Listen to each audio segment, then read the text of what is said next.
So part of our challenge is to make sure that people understand the protections that are in place when it comes to the information we submit through the census.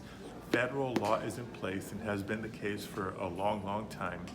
The information we submit through the census cannot be shared with other federal departments or agencies for any other purpose. So we have to remind people of those protections that are in place. And just as state leaders came together to fight against the citizenship question on the 2020 census, we remain committed to fighting to maintain those protections. The confidentiality and privacy of our data will apply political pressure if necessary, legislative pressure if necessary, and bring about legal action if necessary to protect the privacy and security of all of our information, not just of all of Californians, but all Americans.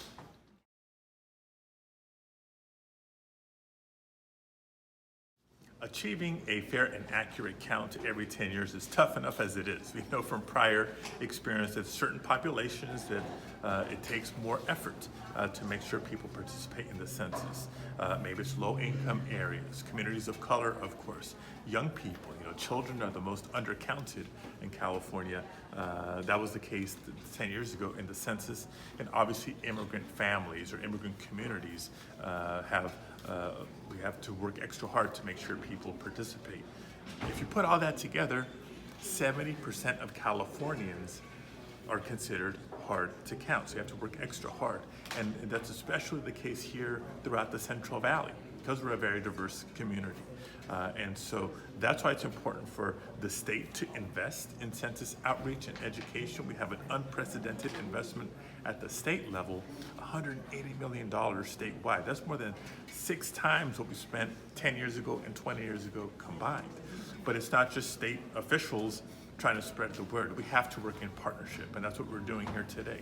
We're making sure that we're coordinating with local governments, with community-based organizations and nonprofit groups that are working in our communities each and every day to make sure that we get the right information out through those trusted voices to try to reach every single person.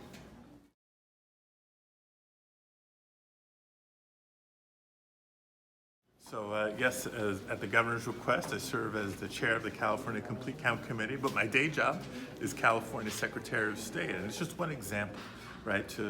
With the March primary, we'll have a voter information guide going out to voters in February, a couple of months, but only a couple of months before the census period begins. And so our plan is to include census information in that voter information guide that's going to go out to nearly 20 million households throughout the state. That's not every single residence, but that's a pretty good penetration.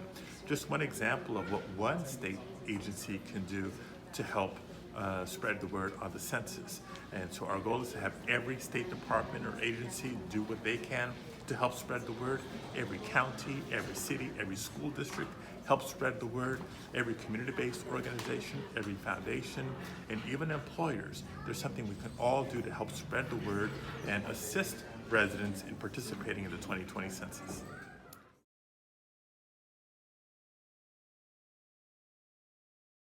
Look, it's real simple. The Central Valley has been one of the harder to count regions of the state of California.